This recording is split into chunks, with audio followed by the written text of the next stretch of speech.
right after university, I got the diploma, and I went to work in a electric meter company. So not exactly video games, but I tried to apply to like every company I could think of, but like with no experience and not really much to show. And I kind of bummed all the technical tests because I had no idea I was gonna have to do that. So I just found a job close to where I lived, and with a good pay, doing some programming.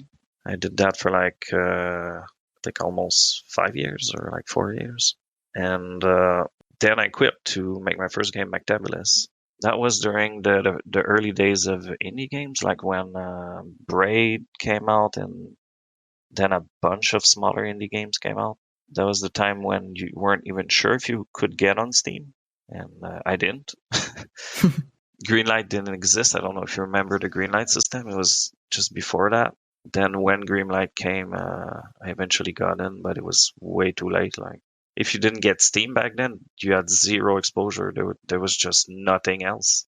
Before Steam, there were no indies pretty much. Like it was almost impossible.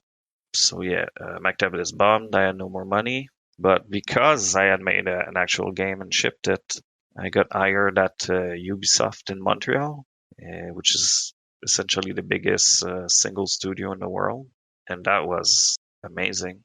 I worked there for 5.5 years, like actually making games. Like that was my initial dream, to be part of a huge team and just make games. I worked for the multiplayer engine team, so I didn't work on a specific game. I worked on essentially every game that had multiplayer. So I would go from team to team to help them out. As far as AAA goes, like it was a good job. I was a fan of a bunch of their games and can't really complain about it. And I could travel. I went to live like 6 months in France to help a team over there. It was just a great job. But, I wasn't making my game. I had bosses, so many design decisions I didn't agree with. But, like, what can you do? These are huge teams of, like, I don't know, 1,000 people. So I saved my money. And then I was like, I have enough money to make an indie game. And that's how Nightmare Reaper was born. You made enough money to kind of stop and work on your thing. Like, I want to make an indie game and I want to do it right this time. When did the initial idea of what would become Nightmare Reaper occur to you? The initial idea I had, I got it very, very early when I worked at Ubisoft, but it wasn't. Well, it was very far from what we have today.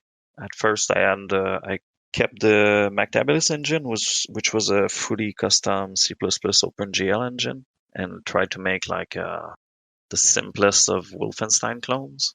But I got everything almost working, but I couldn't do shadows. And I was like, I want dynamic lights and shadows in my game. So I looked around and I checked out Unreal Engine. And since it was in C++ and that's where my experience is, I decided to pick that. Then I started to play around with it, and I was like, maybe if I had verticality, it could be fun. And now you have the game we have today where you can jump, you can go up things. It's not quite Wolfenstein. Right. You still got the cube level layout though from Wolfenstein, but it's more like Rise of the Triad.